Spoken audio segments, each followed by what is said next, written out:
And I think this is where a lot of small businesses, I don't want to say go wrong, but are almost misled. It's like, what are we trying to accomplish? What I want to know is, what's my destination? Where am I starting from? And what's the quickest route to get there? And that is, in our business, that is, I feel, the number one piece that business owners do not focus on because we're so busy. Small business owners, you have to know what that destination is. Otherwise, you're driving around aimlessly trying to find the ocean. And we don't want to be in that spot. The following podcast is brought to you by Thryv. Manage, run, and grow your business all from one dashboard using one login. Small business runs better on Thryv.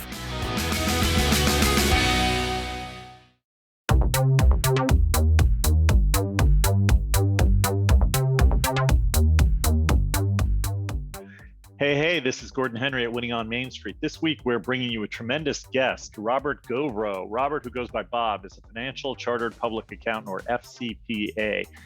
And he's the author of The Wealthy Entrepreneur, in which he provides a simple framework for turning your small business into a profitable, cash-flowing entity. He works exclusively with entrepreneurs and professionals to help them make more money, gain financial clarity in their businesses.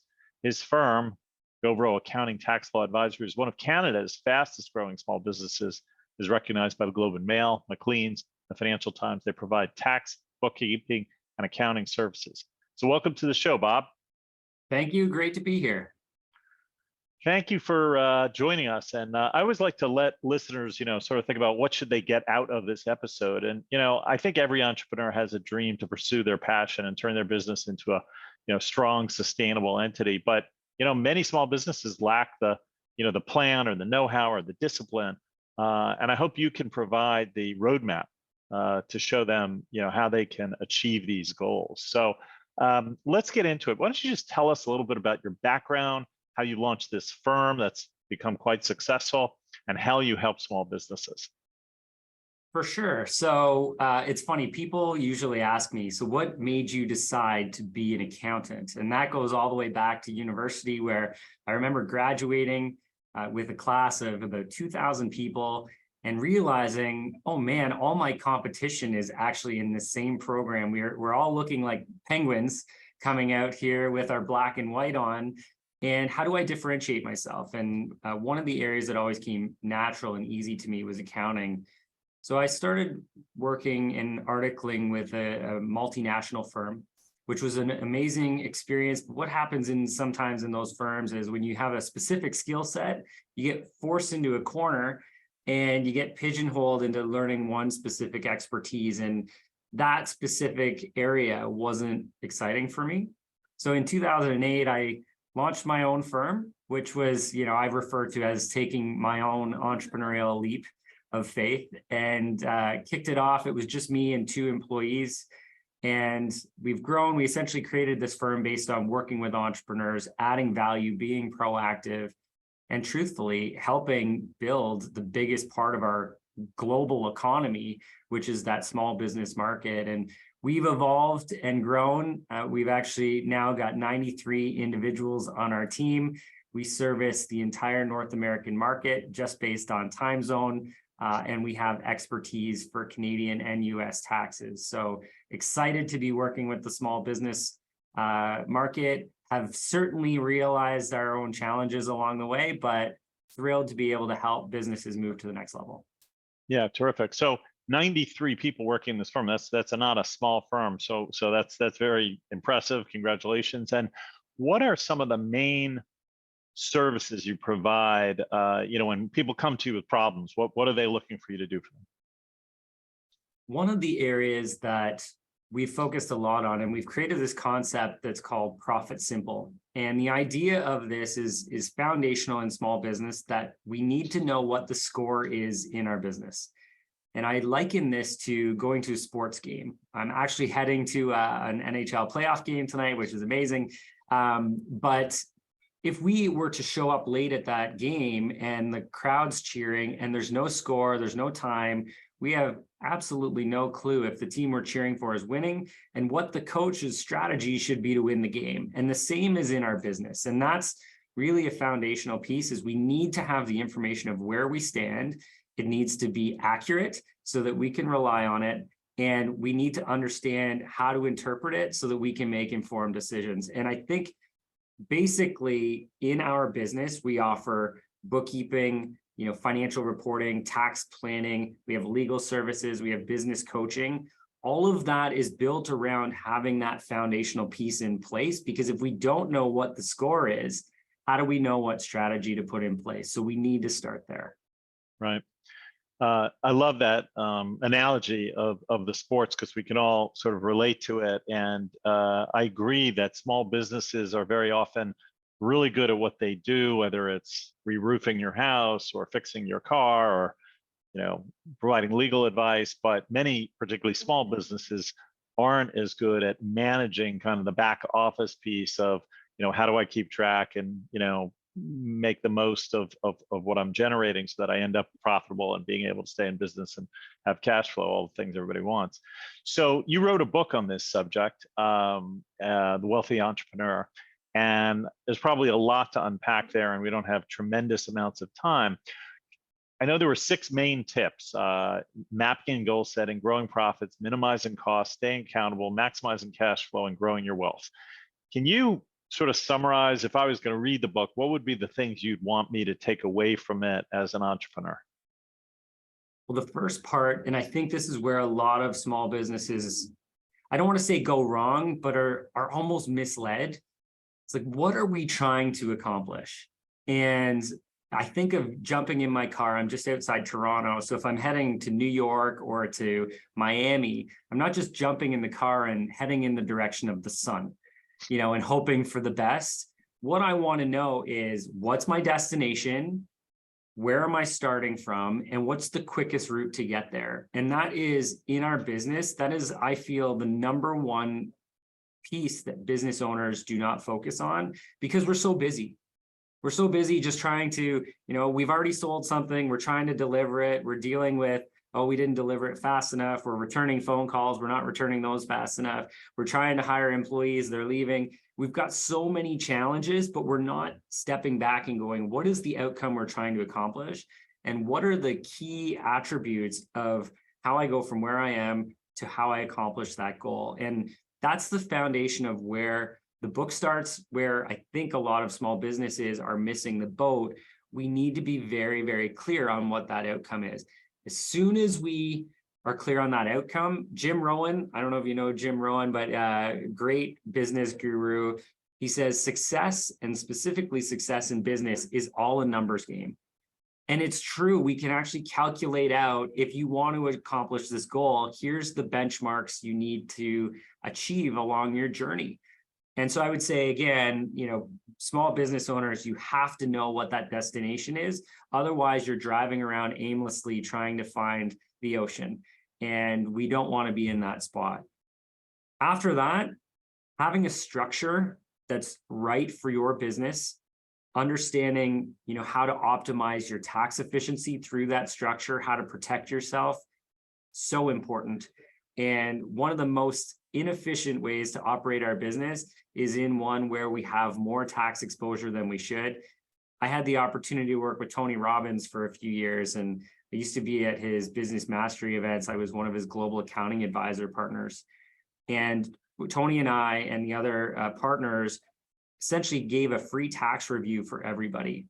And as we went through that process, we realized 92% of business owners that were attending there, but a great sample size, 92% of business owners were paying more tax than they legally had to. And what are you getting out of overpaying on your taxes? Absolutely nothing. So it's such an opportunity to make sure your structure is right, make sure you're tax efficient, because that money is preventing you from reinvesting in your growth. And then last, I would say, as a bit of a synopsis, is once we've realized how we can, create tax efficiency, grow our business, make it more financially successful, which is all in the book, all the components, then we have to have a plan on how we accumulate wealth.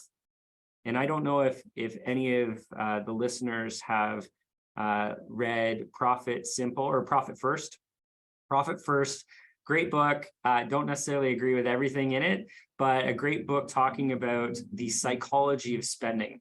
And the psychology of spending, meaning you have money in your bank account. If you leave it there, you will spend it.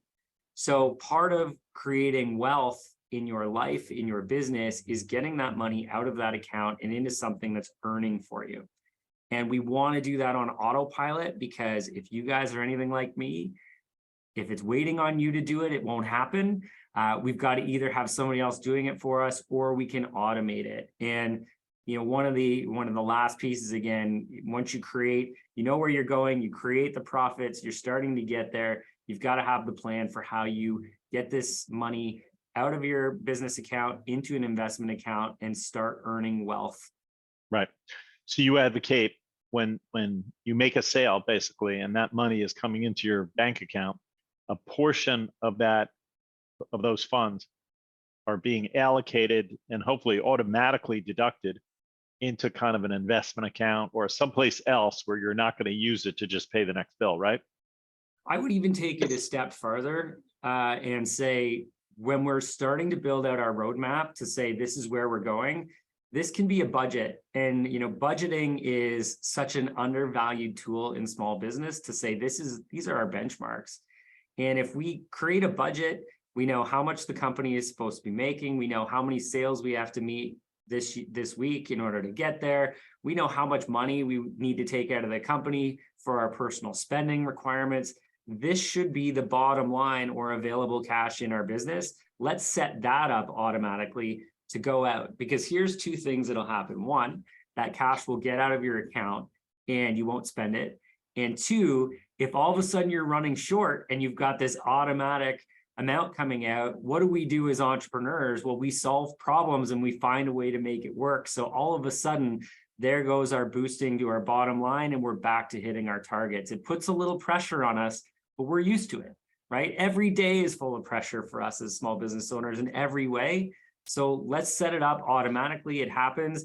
It doesn't necessarily have to be per sale. I think that even involves too much work and too much thought. Let's set it up that this is what it's supposed to be based on our goals and our objectives.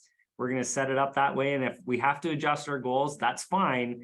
But let's continue to believe in ourselves that we can actually accomplish them. Yeah.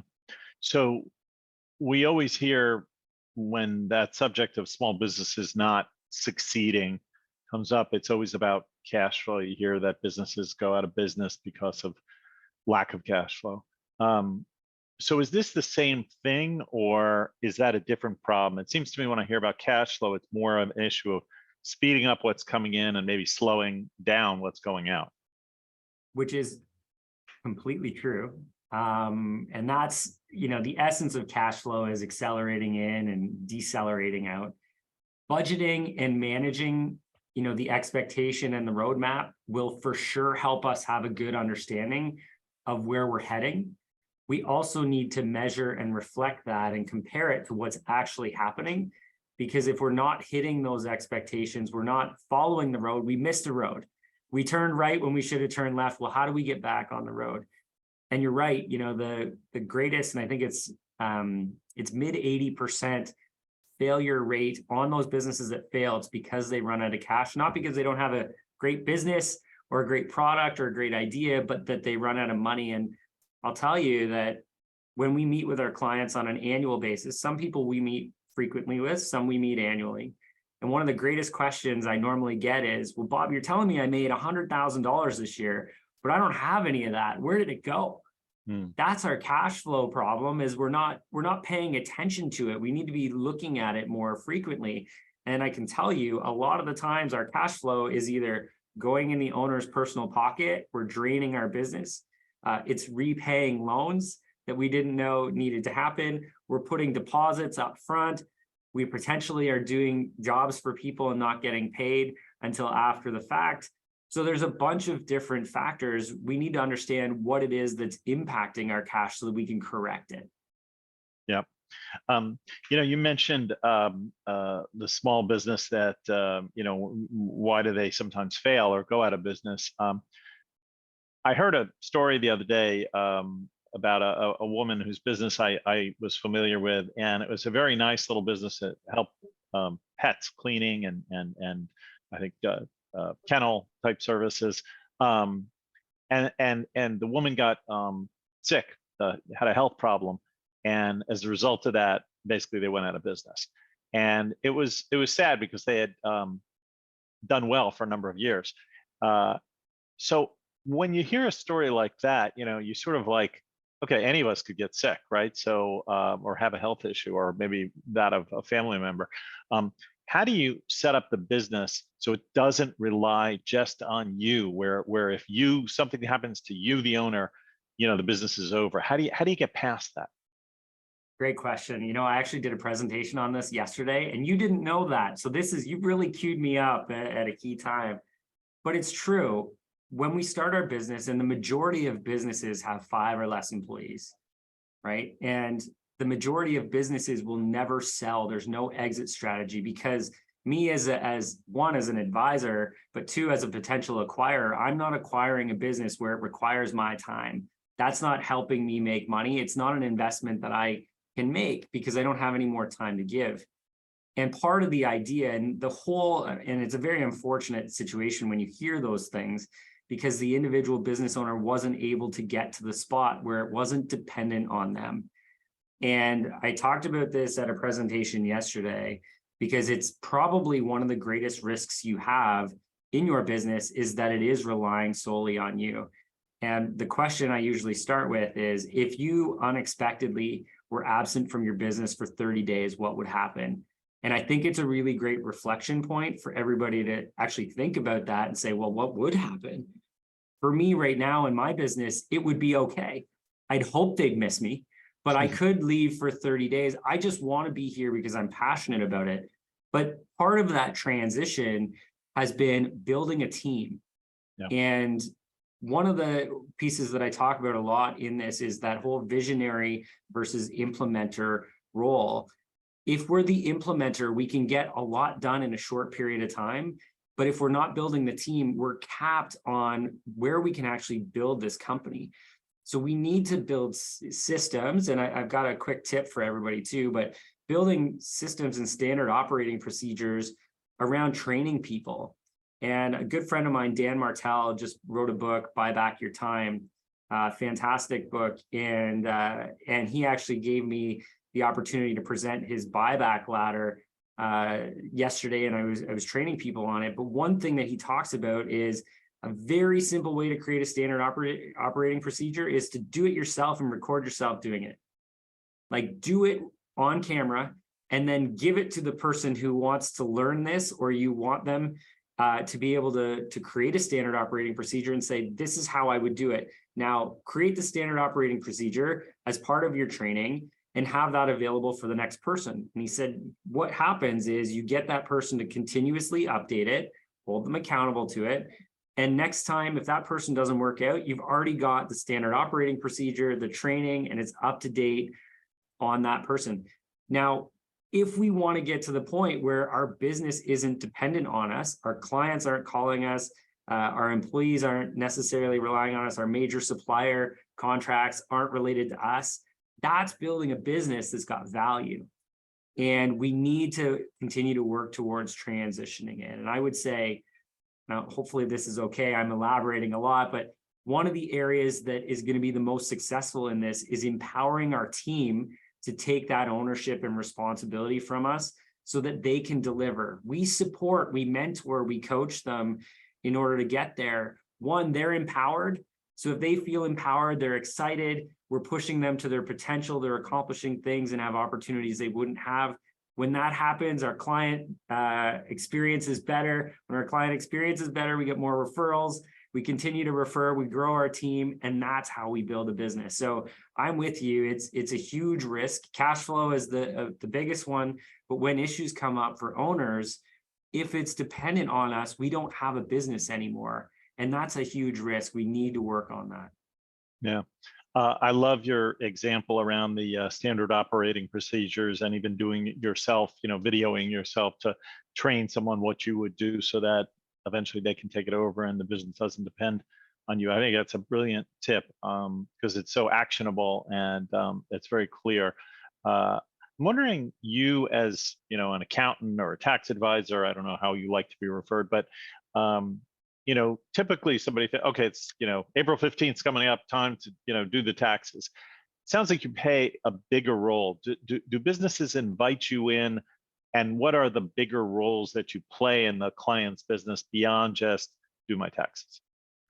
And part of that is that we've built a team to do the taxes, right? Because that expertise is transferable. So you're right. That's an area that, yes, I jump in and support because I'm a team player. And I feel like that's part of how I'm a leader is I jump in and help my team when they're maybe struggling with hitting deadlines. But you're right. Like my role now is more that of a business advisor and a business coach. So we have a small business community. We call it $1 million a year program. And we help businesses go from, whether they're at $100,000 or they're at $1 million, let's help you evolve, grow your business to hit the next $1 million. And I do a lot of coaching because I think there's a lack of financial knowledge and awareness in the small business community. And I'm on a mission to empower every business owner to have that knowledge and that confidence so that they can take risks and change the world. And that's what gets me excited these days. Yes, is doing taxes part of it? For sure, because I want to make sure you're not being inefficient and wasteful in your tax standpoint. I've got a law firm in-house because I want to make sure that you're protected and your business structure is right. Financial reporting, I want you to get access to financing, but I'm not doing any of those things anymore. My team does them. I'm going to help guide you to the next level and get the right experts in play where they need to be. Yeah, terrific. Bob, we're going to take a quick break. Don't go anywhere. We'll come back. And I want to ask you a little bit more about what businesses are getting from your book. What has been the reaction to the book, and how is it helping businesses implement some of the things you recommend? Don't go anywhere. This episode of Winning on Main Street is brought to you by Thryv, the small business management platform that you and your customers will love, no matter where you are. Thryv helps you run your business, keep organized, and get paid faster, all from one login and dashboard. Thryv makes it easy for customers to find you online, instantly interact, and stay engaged. And with free unlimited support 24/7, there really is no comparison. Go to thryv.com/pod for a quick demo to see everything Thryv can do. And we're back with Bob Gauvreau, and we're talking about how small businesses can benefit from many of the guidance areas that people like Bob can provide. So you wrote this book, and I'm interested in, and you speak publicly a lot, the businesses that are your clients. What have they been able to do as a result? What's the impact you've seen? Can you tell us a success story? So somebody listening may say, well, I could really benefit, like that. Right. So I would say, and maybe I'll start out with a controversial comment that I make in my book, because I think it leads into everything. And a lot of you who are listening right now, just give me 5 seconds to explain myself before you jump at me. But profit is the number one objective in creating a business. And the reason it is the number one objective is that if we do not create a sustainable, profitable business, we have nothing to create in the future. And, a lot of people will say, well, no, Bob, impact is number one for me. And you go, great. I completely agree with you. It is my number one passion. But if you don't focus on profit first, you lose out on the opportunity to be impactful. And I would, almost push that to the next level and say, if you don't focus on profit first, you're minimizing your impact and you're being selfish because you're reducing the impact you have on the world. And that's ultimately the framework for what it is we're trying to accomplish is, listen, we know the impact you small business owners are going to have on the world. We believe in you. And I have committed my entire life to supporting you. I want you to make that impact. But if you don't focus on profit as an initial goal, you need that profit to reinvest in your business, to reinvest in your people, to reinvest in not being dependent on you, to create those systems so that you're creating more profits to reinvest to help more people. Because if we're not focusing on profit as our number one objective, our impact will not be where we really feel like it should be. So for me, my goal is, and the results that people that work with us, especially inside our $1 million a year program, is They come in, they become profitable, they reinvest, they maximize their impact, and they're fulfilling their life's mission. And ultimately, we're here to empower entrepreneurs to realize that global impact. And that's what, again, gets me really excited every day. Yeah, no, that's terrific. And success, I think, for small businesses is defined in different ways. For some people, it may be, hey, I'm creating jobs for lots of people whose families then, can be supported, or I'm freeing up time so I can go see my kids' soccer game or football game in the afternoon. People define success different ways, but it all stems, as you're saying, from having a stable business that's profitable. So then you can sort of live the life you want to lead, right? Agreed. And I think, profit isn't the definition of success by any stretch of the imagination. But freedom might be. If I feel like I've hit a certain level of success, it's because I've hit a certain level of freedom. That's success for me, which was created based on being profitable. I can't find freedom without creating profit, because profit allows us to build the team around us and to reinvest in our business to get the freedom. Same with impact. If impact is, the number one definition of success is the most people that I've been able to support, great. But profit has to be number one so that you can get the profit to reinvest, build the team. Listen, when I started this, I had 2 people. It was me and 1 bookkeeper. And we were able to, I think the first year I worked with 350 individuals and did their personal taxes. I did 40 business financial reporting. That was it. If I didn't eventually make money and hire my next staff person, it was all the time that I could spend. That was it. Like, I was capped on how much I could actually impact the world. But now with 94 people, I'm going to be able to go out and every individual can impact the lives of, I'm going to say, hundreds of people a year. I've multiplied that. So impact for me is my number one objective of success, but I have to focus on profit first, because if I don't focus on making money, I can't pay my team. If I can't pay my team, they'll leave me. If they leave me, I don't have a team to maximize my impact. And I could go through every element of the business that's like, great, profit is not necessarily, and it could be, the number one thing you're trying to achieve. If that's the case, fine, I'd really look at your purpose, because I don't know that it's sustainable if profit is, your purpose in life. Find something that's more meaningful, and profit will come with it if you implement the right systems and the right tools. So anyway, I could talk about that all day because I'm pretty passionate about it, but we have to focus on making a profit. Otherwise, there's nothing that's going to give us freedom and make the impact that we really want. Well, that's a great way to conclude, and I really applaud you. I was thinking how much impact you probably are having. With 94 employees, you must have a lot of clients, and you must be helping a lot of people. So hats off to you and congratulations. Where can people find you who may be interested in having an initial conversation, learning more about what you can do for them? And do you, by the way, offer some kind of introductory where people can call and get a 15-minute sort of meet you before they sign up? Yeah, meet me. Again, you can't build a business based on owner dependence, but the individuals that I've created and trained and molded into being, the best experts and world-class, 100% our team is available. Our website is Gauvreau, which is GAUVREAUCPA.ca. And we also have our coaching program, which is milliondollaryear.ca as well. That is really, those are the 2 areas from a tax efficiency standpoint or any sort of the compliance. That's the Gauvreau side of our brand. The coaching side, if you're looking to invest in yourself to maximize that impact and help you with your profit, that's our milliondollaryear.ca program. Both of those would involve and allow you to meet with our team and see how we can support you. Terrific.